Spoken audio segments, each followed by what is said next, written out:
Welcome to Veterans Resource Podcast, where you will meet nonprofit organizations focused on improving the lives of veterans and their family members. Here is your host, Jeremy Paris. Welcome, everybody, to the very first episode of the Veteran Resource Podcast.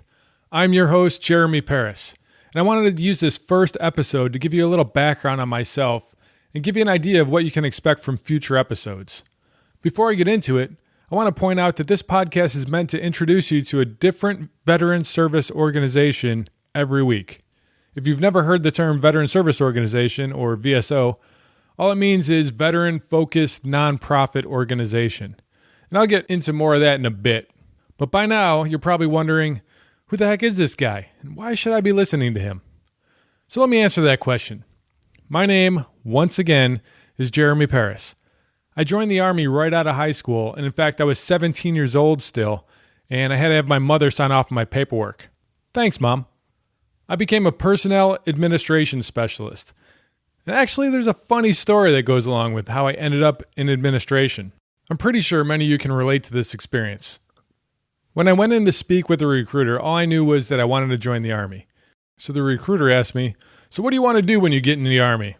And I was like, I want to be a soldier.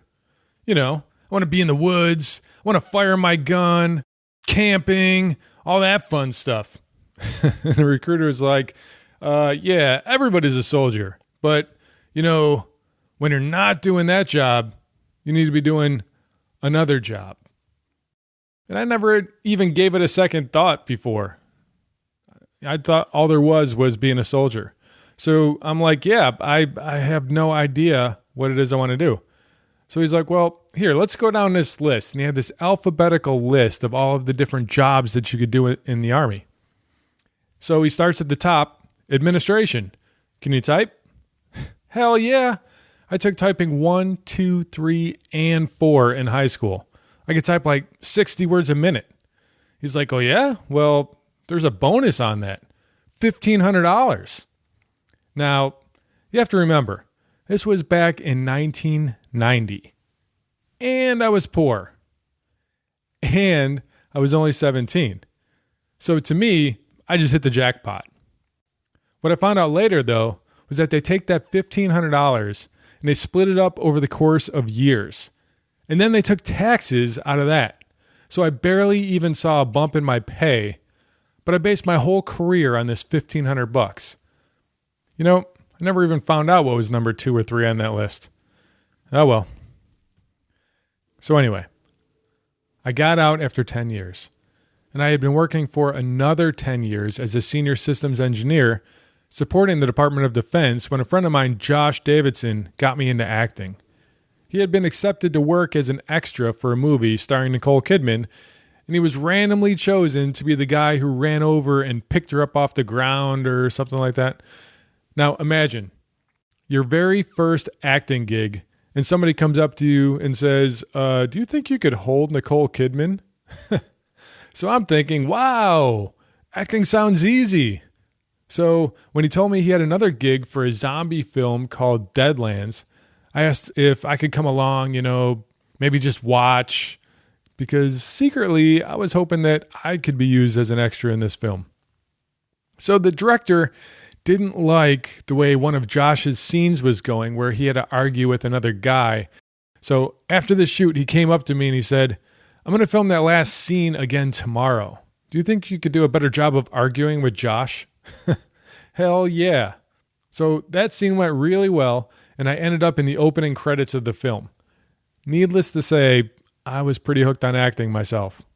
I got a few more gigs, and then Josh told me that he met this guy, B.R. McDonald, who had a nonprofit called the Veteran Artist Program. And he wanted to start a program called Vets on Sets, where they'd be trying to get more veterans on film sets, both in front of and behind the camera. So Josh introduced me to BR, and I loved everything that BR was saying. I jumped right in, and I offered to build their website for them. And over time, I became a senior producer for VAP, helping with all kinds of different projects that they were running.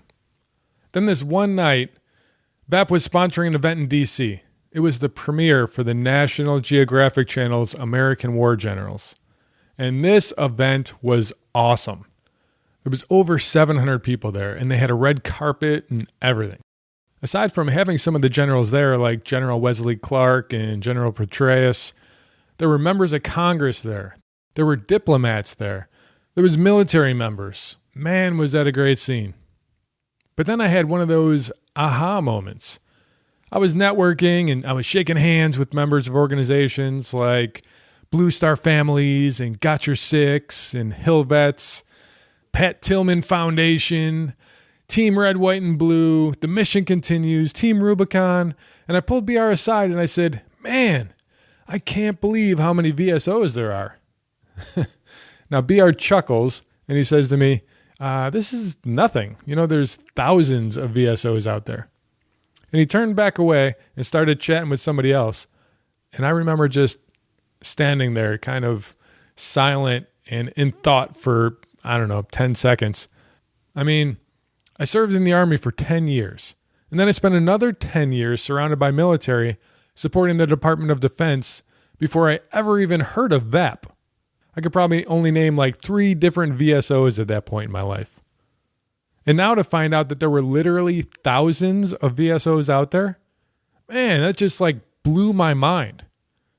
Within the next few days, I decided to start this podcast because I know that there are veterans out there just like me that have no idea of the help or opportunities or camaraderie that these organizations provide every single day to veterans and their family members. And I want them to know. What it comes down to is this. I can only help so many veterans on my own. But each of these organizations are built to help veterans in their own unique way. So by helping to connect more veterans to each of these organizations, my power to help veterans is exponentially increased. So please, hit subscribe on this podcast. With episode 2, I will start interviewing a different VSO every single week. Whether you are into art or hiking or animals or yoga, or maybe you need assistance or know somebody else who needs assistance with homelessness or finances or PTSD or getting a job, I am positive that there's going to be an episode that reaches out to you. With literally thousands of VSOs out there, how can there not be? Thank you so much for listening to this episode and for subscribing to this podcast. And I will see you in episode 2.